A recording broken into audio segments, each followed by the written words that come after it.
What is going on, RotoGrinders? We are here. Sunday Night Football.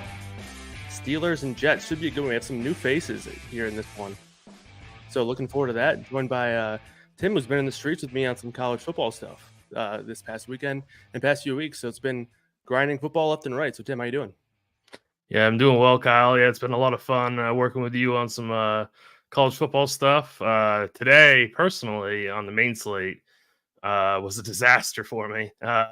I had a ton of Tank Dell, and let's just say after he dropped that touchdown pass in the first drive, I didn't want to watch football anymore after that. And then I did not foresee him having a zero, an absolute goose egg, but he did. And that was basically. And then I played a lot of Jalen Daniels, who got hurt. So that was. I mean, today was real bad for me in the main slate streets. Yeah, a lot of injuries, that's for sure. So hopefully it's nothing long term for Daniels. It sounds like he was back on the sideline, looking like he was in good spirits, so he should be good to go. But the Niners who are playing right now, they've just been ravaged by injuries. Deebo Samuel not going to return with an illness. Brandon Ayuk not going to return with a knee injury. Obviously, McCaffrey's been out all year, so tons of injuries this year. That's for sure. It's been an injury riddled season, but. Like I mentioned earlier, new faces in some of these teams here, Steelers and Jets. We have Devontae Adams, big trade. Obviously, that's going to be the talk of the town. I'm sure you'll hear all the mentions, all the accolades that Rodgers and Adams have kind of accumulated for over the past years in their career. And then with Russell Wilson starting for the Steelers under center, I want to get your opinion on that. It's kind of a bold take by Mike Tomlin, right? 4-2. Justin Fields playing pretty solid. Obviously, not the most prolific offense, but that's kind of the Steelers' gig, right? They're not here to play the most efficient offense. They are a stone hard defensive football team, but they're going to Russell Wilson. What do you think about that? I don't really like it. I think Fields deserves to continue to start. I've heard that there may have been some kind of gentleman's agreement before the season to get a guarantee that Wilson gets a start. And that's why he signed. I don't know if there's any truth to that, but I almost feel like there is, because Fields has been completely adequate on this very adequate team. Like he went 4-2. Like he didn't do anything to lose this job. So I don't really like this switch. I don't really like either quarterback for what it's worth, but at least Fields has mobility, whereas Wilson I don't know what Wilson even has left in the tank. So I'm very against this move. Yeah, I agree. I think it's shocking, but like you mentioned, it probably was a little bit of an agreement coming into the season and into the deal for Wilson. Obviously, it sounded like he won the job in camp and in OTAs, but obviously with the calf injury, sort of led some things astray. But we'll see how that plays out tonight. Obviously rooting for Russell Wilson. Hopefully, can pick up this offense from a fantasy perspective. But before we get talking about this game, let's talk about a little bit more about what we offer here at RG Combo Lite. Our newest product, which gives you the power of simulation for a fraction of the price compared to other tools. Competitors charge hundreds a month for similar sim products, but Combo Lite is just $39.99 and includes our SimLabs lineup building tool, plus content from some of your favorite DFS analysts, including Tim. Combo Lite doesn't limit you to one sport either. It includes SimLabs access to 4 of our most popular sports: MLB, NFL, PGA, and soon NBA. NBA tips off on Tuesday. So lots to go around here. Plenty of sports here. Obviously, MLB winding down, but NBA, which is probably my personal favorite DFS sport, is going to be kicking up here 2 days. Tuesday is when NBA tips off. So looking forward to that. Tim, you looking forward to NBA? I'm very much so looking forward to NBA. I kind of enjoy the grind of late news and switching teams around last second, as weird as that sounds, but I feel like there's actually an edge to that. So I really don't mind that. I'm really excited for NBA. Yeah, same here. It's definitely a sweat and a grind every single day, but it is definitely one of the more enjoyable and profitable sports for me. So looking forward to that. Let's talk a little bit about this game here. Obviously, we touched on some of the aspects from the teams with some new dynamics here, with Russell Wilson starting, Devontae Adams being traded over here. I think we should first talk about what we think Devontae Adams does for this team, what it does for the other receivers in the receiving room here. So let's start off with maybe some talk about the Jets' pass catching, or maybe just passing attack in general. What are your thoughts on kind of where Devontae Adams slides in? Do you think he's going to slide in and be that number one alpha receiver right away, or do you think maybe he'll be easing? I know we did see a report that says he's going to have a pretty prominent role, and we know Rodgers is going to, lean on him, and I would assume he's pretty acclimated to the system. So what are your thoughts there? Yeah, I have no reason not to think that Adams is going to be like the guy right away. I think this is going to really affect guys like Alan Lazard. Like he's going to be like absolutely nothing, I would assume, after this. Same thing with Mike Williams. Those two guys, I think, are going to be in for a huge downgrade. I've heard some trade talk about Garrett Wilson, like teams entertaining the idea of like getting a hold of the Jets and perhaps trading for Wilson. We'll see what transpires with that. But in terms of what actually happens tonight, I mean, it's I see that they're projected very, very similarly, and they're priced pretty close as well. We have Wilson for about half a point more. No, we have them pretty much dead even, excuse me. So yeah, but Wilson's a little bit cheaper. I still side with Adams. I think it's going to be kind of like the narrative thing, and Rodgers is going to force feed the ball to Adams. I think that's going to be the case tonight. But in terms of the season, yeah, it's bad news for Mike Williams and it's bad news for Alan Lazard. Yeah, totally agree. It sounded like Williams was dealing with some personal stuff, so he missed some practice as well this week. And obviously, he's been limited from a injury standpoint in the first few weeks of the season, and then he had that costly mistake last week that led to that interception. And Rodgers, he was not discreet about throwing some blame over there to Mike Williams on maybe a poorly ran route to end the game last week. But I agree. I tend to agree. I think Devontae Adams is a pretty good bet to find the end zone here. Obviously, we saw what they were doing over the past, I guess 5 or 6 years in their tenure in Green Bay with all those touchdowns. I believe I saw their fifth in terms of a quarterback to wide receiver connection and passing touchdown in NFL history, which obviously they're looking to improve on. So definitely like Devontae Adams to find the end zone. I do agree, though. I don't think Wilson's just going to go away. And I think you can argue that his efficiency should also improve here. But it will be difficult for him to sustain the volume that he's had over the past few weeks. Obviously, he's had double-digit targets. I think in that London game, it was 22 targets, which will almost be impossible to replicate with Adams here. But he should have some more efficient targets go his way. So I do think he's still more than relevant. I do think he's going to be a pretty good tournament play tonight for some large field stuff. But let's hop over and talk about Pittsburgh a little bit. I want to get your opinion on what you think this offense looks like now with Russell Wilson. Do you think they're going to be better from a fantasy perspective? Think they might throw the ball a little bit more? What are your thoughts there? It's really tough for me to say because I really don't think Russ really has any kind of scramble capabilities, whereas Fields at least has that. So I don't know. Like, yes, there'll be more traditional drop back passing from Russell, but I don't know if that's going to equate to anything. So I know that this is a really, really tough matchup for George Pickens. But I mean, it's one of those deals where it might be so bad that it's good. Because I think a lot of people are going to shy away from him, especially a captain. So, I mean, but really, for me, like generally speaking, I think this is an overall downgrade having Russ at the helm. So, I am definitely not in favor of this move, and I'm definitely kind of like more siding with Jets when I'm looking at my lineup builds on Lineup HQ and in Sims. Yeah, I tend to agree there. I do think that we did see Russ be able to sustain some solid Cortland Sutton games last year, but I mean we also saw Fields be able to do that with DJ Moore in Chicago. So I think you can make a case for it being a pretty even swap. But I do think, like you alluded to, we're not going to see any scramble attempts. I think that's good for the running backs. More check down opportunities and good for the tight ends as well. Instead of Fields just taking off on those types of plays, he'll be able to look for the kind of check down safety valve type players, which typically are going to be running backs and tight ends. But I guess one more thing I really want to get your opinion on here, and I think it's important to touch on, is your view on the split that the quarterbacks might have in this one. It does sound like Fields is going to have at least somewhat of a role, might just be, select rushing packages or goal line or red zone opportunities. But what are your thoughts there? Do you think it's going to be a split enough to where that really affects Wilson's ceiling, or is it a spot where maybe Fields is still relevant for fantasy? Obviously, the price is still up to where it's essentially based off what he's been playing as the last 5 or 6 weeks. So what are your thoughts there? Yeah, I noticed that you guys on the projection team I kept Fields in, which I completely agree with. You have to project Fields at least for something in this game, which for me, I think that really hurts Russ's ceiling. Yeah. And it also hurts him from a flex point of view as well.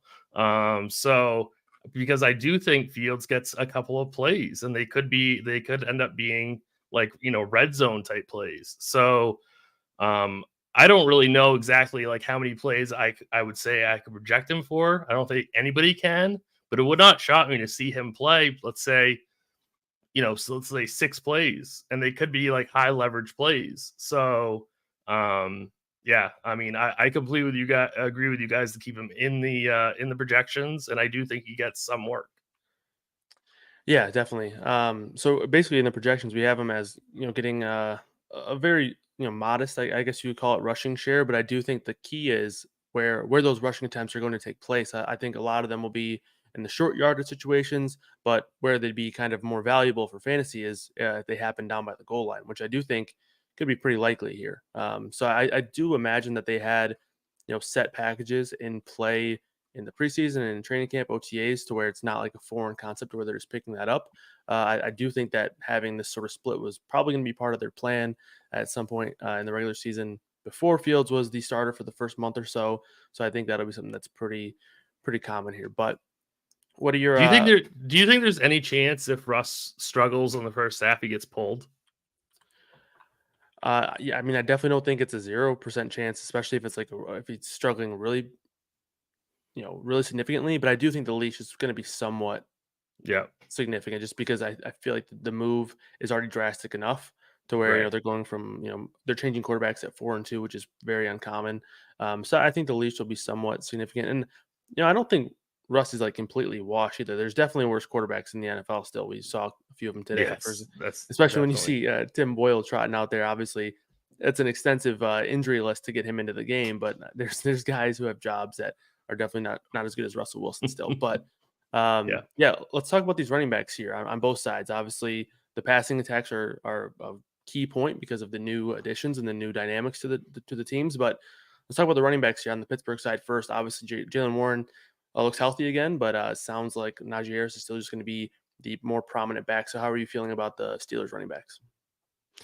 Yeah, I mean, in terms of safety, I mean, Najee is definitely the guy, and he might be the quote unquote safest of any Pittsburgh player on the slate. I'd hate to play him into a ton of ownership, but that might be necessary, at least in perhaps smaller field type contests. Um, yeah, I mean, I really do like Jalen Warren quite a bit. I like that price tag quite a bit. We saw him take some share away from Harris. So, I mean, Warren is definitely viable in GPPs. I don't really mind. I would not play both on the same team. I'd definitely make a rule. I would not play both. This is not a good slate to, try that. But yeah, I mean, Harris is definitely the safer of the two, but I don't mind getting to Warren in GPP. And then talking about the Jets, I mean, I think Brees Hall is going to be the highest owned player in flex. I think he's going to be the highest owned captain. We saw them really try to get him going in the last game, and I think that is due to the coaching change. So I think that could be something real to that. So like you said, getting to like a Garrett Wilson at captain is going to be contrarian. I think there might be a little bit of like public money wanting to do Adams at captain. Yeah. But I think Garrett Wilson's going to be a great leverage play at captain. But I mean Brees is probably the safest captain, I would say.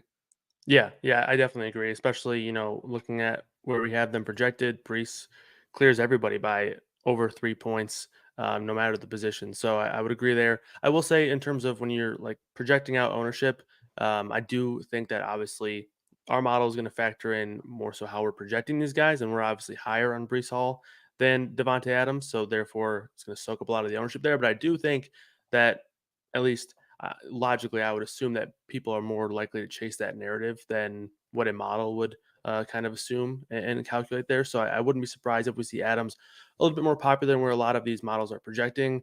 But I do agree that Brees Hall is probably the more, I guess the safer, probably the more popular still option there in the captain spot and overall for tonight. But anything else in terms of ownership that you noticed that you have any thoughts on? Obviously, you mentioned Garrett Wilson being a nice potentially contrarian option. I 100% agree. I think he's a very intriguing captain option, especially with a lot of people chasing Brees Hall and Devontae Adams there. So I tend to agree there. Any other options that you like in terms of contrarian plays? In terms of running backs, not really. I think we covered the running backs. There's not very many to choose from. I think if I wanted to look for like a contrarian captain, it pro I know it sounds kind of bad, but I think Russell Wilson might be a contrarian captain. Yeah. And I think Aaron Rodgers. I think both the quarterbacks really are not going to get a ton of captain ownership. So I mean, I just ran 150 lineups in SimLabs, and I'm just getting to so much Brees Hall. Like Yeah. it's like Brees Hall captain like everywhere. Definitely getting like I got to a couple Devontae Adams, which is I think it's fine. But it's overwhelmingly Brees Hall. Yeah. He's really popping in Sims. I'm getting like a couple Garrett Wilsons. I already mentioned George Pickens. Like it's not a good matchup. It's not a good matchup at all. But I think he's interesting. He at least has a ceiling. So I think he's interesting. I also think the Jets defense might be an interesting captain as well. Yeah, I think that's all good call outs there. In terms of you mentioned SimLabs looking at the optimal percentage for some of these captains, Brees Hall leads the way, 18%, 7% higher than the next best option, which is Russell Wilson, like you mentioned, and compared to his projected captain ownership at 2%, that is a pretty good piece of leverage there. So it's a really good call out, especially because a lot of people go into showdowns thinking that the quarterbacks and the captain spot are going to be fairly popular, and they try to get different by using the pass catching weapons or the running backs. So I do think that this is a spot where maybe it's sort of zigging when others are zagging. So that's a good call out there by you. You mentioned the Jets defense as well. I think that's a good contrarian option down there. Obviously, I think this is a game where people are going to be looking to chase some of these positional players. So that might be a spot to again kind of get a contrarian piece of that defensive share. Let's talk about some of the our favorite captain options now. Obviously, we talked about some of the other guys, but anyone else that you want to highlight? Obviously, we touched on Wilson and Adams, and I guess the other Wilson, Garrett and Russell Wilson. But I guess give us some of your favorite, like rank your top captain options, I suppose. So I'd probably go Brees. Then I would go Garrett Wilson. Then I'd go Russell, Rogers, and then Pickens. I think those would be my top five. I like it. Yeah, I think the more you talk about Garrett Wilson, the more I'm sort of inclined to beyond that. But I was kind of trying to talk myself onto it before we went live. So obviously, I think I'm being talked into it more. So I like that call as well. I do also like Pat Fryermuth a little bit. Maybe not necessarily a captain option, but I do think that he will be in a better spot here with Wilson compared to Fields under center. Just more pass volume, and Russell Wilson in the past has typically liked his tight end. So I do like Pat Fryermuth as well as a contrarian option. I was Anything? surprised. I was surprised I didn't get to any Calvin Austin at captain in Sims. Yeah, I yeah. was really surprised to see that. Yeah, looking at kind of where these guys project, obviously, a lot of these guys this year, small samples just because of the fact that with Fields, they weren't really throwing the ball a ton anyway. But we do have Calvin Austin projected as kind of the wide receiver two volume wise in this offense. But that, you're still probably the third or fourth pass catching option, maybe even the fifth when you consider Jalen Warren and Najee Harris, both guys who are going to be involved pass catching wise. But Calvin Austin, out of all these guys, has the big play ability. We've seen it a couple times already this year. We've seen it in preseason the past couple years as well. So definitely like that shout as well because Calvin Austin may be the most explosive player on a one play basis on this team. Maybe even in And this correct game. and correct me if I'm wrong. You know more about this than I do, but it doesn't he play out of the slot? Yeah. Yep. So Yeah, looking. so that's the best way to attack the Jet secondary is out of Yep. the slot. So yeah, Yeah. I really like Austin today. Yeah, looking at it, 60% of his routes have come from the slot. So good call out there. So that's another solid value option to target as well. Yeah, anything else you want to touch on from a captain perspective here in this one? No, I think we're good at captain. Yeah, and everybody who's listening and watching, Appreciate you guys tuning in on this Sunday night. Obviously, it's been a long day. If you were up at 9:30 Eastern time watching the London game, so make sure you guys are liking this. We appreciate it. Helps us out a ton. And drop your questions. We'll get to those as well, and hopefully we can get all of your guys' questions answered before this game. But we're gonna be here for the next 15 minutes or so. So throw those questions either in the Discord or in the YouTube channel, and we will get those answered. But yeah, I do want to get a couple more talking points in here real quick. I want to touch on some value options. Obviously, we talked about captains, we talked about both of the teams. Let's talk about some of the value options that kind of stand out that help the builds sort of go around. We did talk about Calvin Austin a little bit. I think that's a guy who I'm now definitely on board even more so here. But any other cat or any other value options that stand out for you? Uh, the Jets D, obviously, Jalen Warren, we talked about. I think if Chris Boswell's only going to be 6% owned, I like that a ton. Even if that comes up a little bit, I think that's completely fine. I would make a rule of max one of Austin and Van Jefferson, but if you don't want to play Austin, Van Jefferson's going to be much lower owned than Austin. So I think Van Jefferson is completely fine as a pivot. I'm lacking in much in terms of like guys in the 1,000 or lower range. I'm not seeing really anybody that I would take shots on. Perhaps in like really, really, really large field, maybe do a Darnell Washington team. He's 1,200. But I mean, I don't think I'd go anyone under him. How about you? Yeah, I guess like the name that I like if I had to throw somebody out under Washington, it would be Connor Hayward. But again, it's like it's really thin down there. Obviously, we did see him last time on Sunday Night Football catch that touchdown, and I think he had 50 or 23 yards in that one. So yeah, it sounds like he's not going to be a guy that's going to be on the field a ton, but usually when he's on the field, he's typically involved in some sort of package that includes his ability to maybe run a route or so. But again, I don't think it's a very strong play there, and he's obviously going to be very touchdown dependent in terms of paying off that price tag. But Washington, we've seen him get a couple of red zone targets so far this season, but it looks like he's a guy that is going to be at least on the field. But I do think again, Pat Fryerman is going to soak up a lot of those tight end routes in target share. But yeah, I would tend to agree on the value options for you there. What about Braylon Allen? Any thoughts on Braylon Allen? Maybe if you're not playing Brees Hall in the lineup. I think it's fine. Like if you're building out like 10 or more lineups to like throw him in one, just in case, Brees gets hurt or something like that. But I'm really worried about his usage now with this coaching change. It's killing my best ball teams as well. So yeah, I definitely really like Braylon Allen as a player. He's projected for 5.5 points, which is not bad for 3.8K. But he's not going unowned either. He's showing up 24% projected ownership. So I don't know. I mean, he's fine. I don't hate it. I'm trying to find some decent Jets value here, and it's pretty hard to come by. Yeah, I tend to agree. I think I would save my interest in Braylon Allen for lineups without Brees Hall, and that's probably going to be few and far between tonight, just because of how strong Brees Hall is projecting. I guess the one value piece for the Jets that I could maybe make a case for, it would be Jeremy Ruckert. Tyler Conklin was obviously banged up and on the injury report leading up to this one.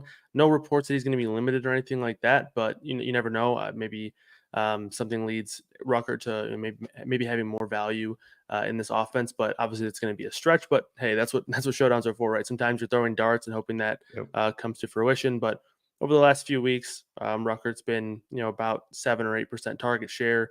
And obviously last week when Rucker saw more time with Conklin banged up, he had 9% of the target. So I don't mind taking some shots there if you wanted to look for a really deep dart option on the Jets there. We did get a question to Alan Lazard.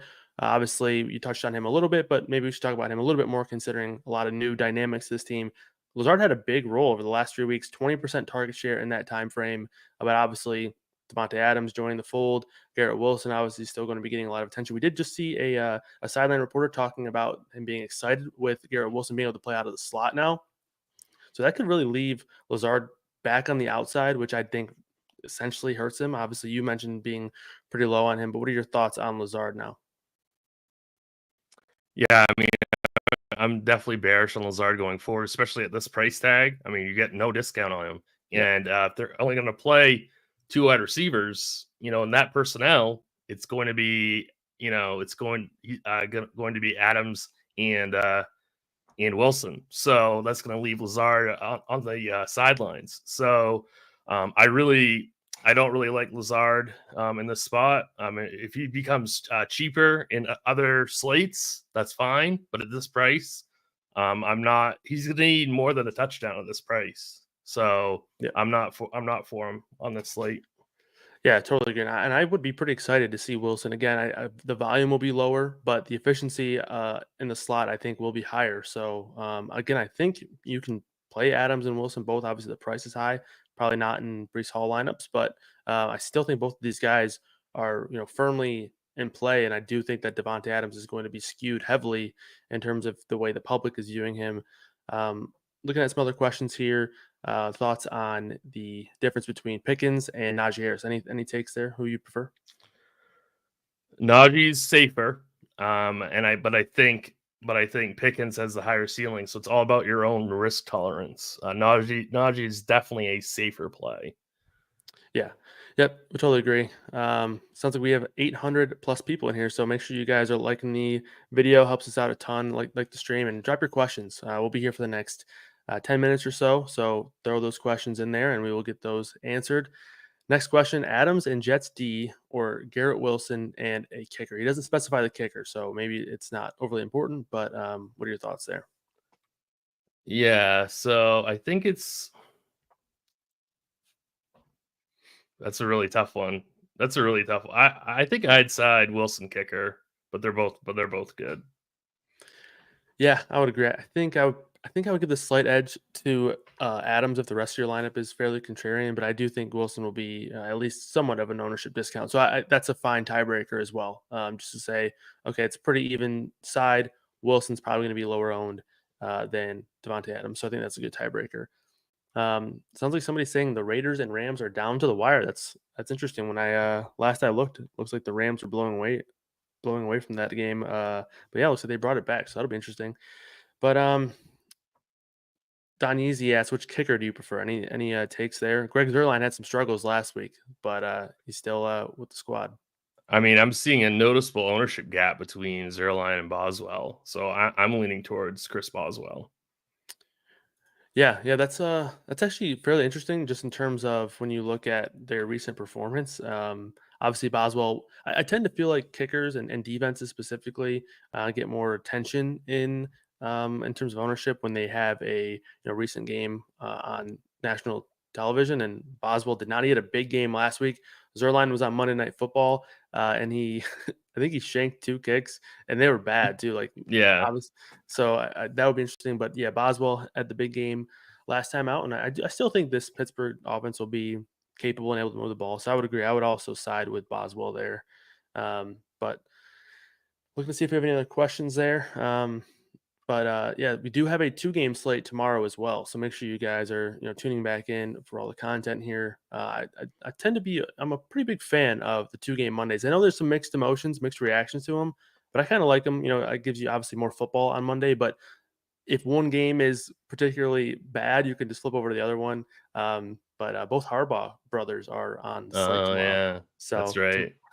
tomorrow's like National Harbaugh Day or something like that. But what are your thoughts on the 2-gamers? I don't mind them. I kind of wish they would stagger the start times a little bit, Yeah, but 100%. I don't mind it. I don't mind it at all. Yep, I would agree with that 100%. We do also have an MLB game tonight, so Dodgers and Mets. If you guys are playing any MLB DFS, make sure you're checking out SimLabs there as well. But question on Rogers single entry DraftKings captain thoughts. What are your thoughts on Rogers and the captain? Yeah, that's from our guy Alan. Sharp player, sharp questions. Yeah, I like him quite a bit, Alan. He's going to be, I think, somewhat contrarian. So I think he's a very, very strong play at captain. Yeah, 100%. When looking at the current ownership projections for captains, we have Rogers 17%, which is almost half of what Brees Hall is projecting. So I do think Hall, and like I mentioned earlier, I think the model's probably not accounting for more people playing Devontae Adams in the captain, just with the narrative. Wouldn't really be surprised if Devontae Adams sort of flirts with that ownership where Rodgers is. So I agree with you there. But Adams, and I think we answered this question already, but okay, we both sided with the Garrett Wilson side there.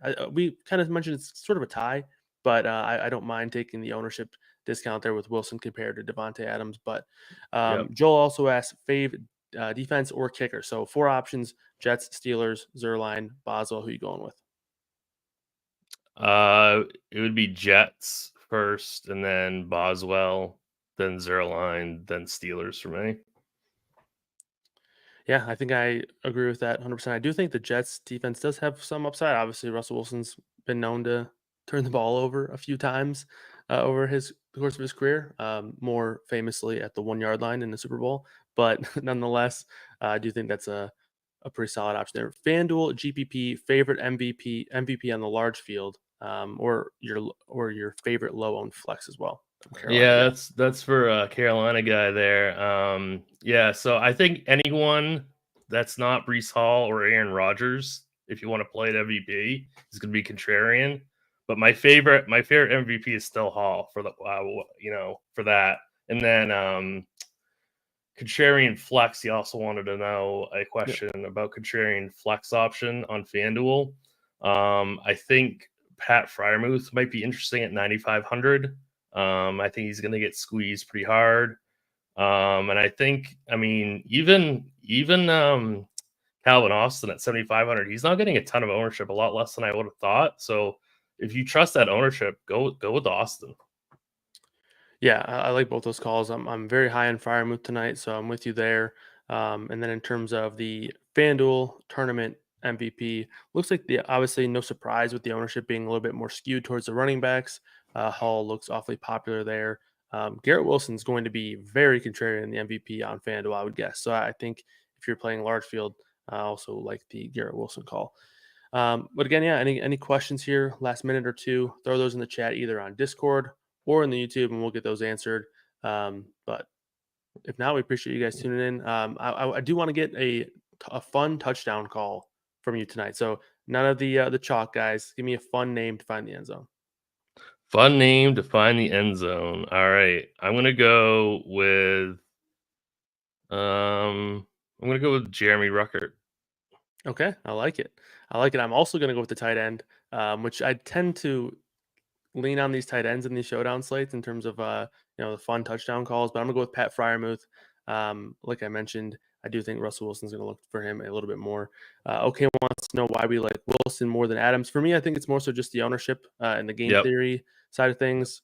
We talked about Wilson and his ability now to play out of the slot more when typically before the trade he was stuck outside with Lazard playing the slot, and we saw how Lazard was able to sort of create and produce even with Garrett Wilson seeing a lot of volume. So I do think you can sort of pull a lot of that data from those guys previously and apply it to the new sort of situation and sort of assume that maybe Adams will be the higher volume guy or while Wilson could be the more efficient guy. But yeah, any other thoughts on Wilson versus Adams? Yeah, I mean, for me, it's just purely ownership, and that's it. I think Adams is going to come in higher owned than Wilson, Yep. so I want to get that little bit of leverage. Yep, 100%. And okay, with another question. Appreciate all the questions. Okay, but how much cash can you leave? Honestly, for Showdown, you kind of do whatever you want, but do you have a specific number? Obviously, it's going to change every night, but Yeah, I mean, I don't think it really matters. I think maybe on the slate, like I've seen some teams like I don't know, like 3,500, 4K left over. yeah. Yeah, I definitely don't want to go overboard, but the more entries that you're competing against in terms of the contest size, the more crazy you can get just in terms of hoping to be unique there. So definitely don't mind being a little bit outside the box in terms of leaving money on the table, but also you don't want to be rostering only players below 8K or so on their flex price tag. So keep that in mind, but you can definitely be a little bit more aggressive there. But yeah, Tim, it was fun. Anything else you want to add before we get out of here? No, enjoyed it, Kyle. Good luck, everybody. Yeah, I'm looking forward to seeing Wilson back under center and Devontae Adams connecting with Rodgers again. But appreciate you guys tuning in. Again, make sure you guys are checking out all the content here at RG. NBA starting up on Tuesday. Got some more MLB stuff tonight as well. So make sure you're checking back there. But we'll see you guys next time.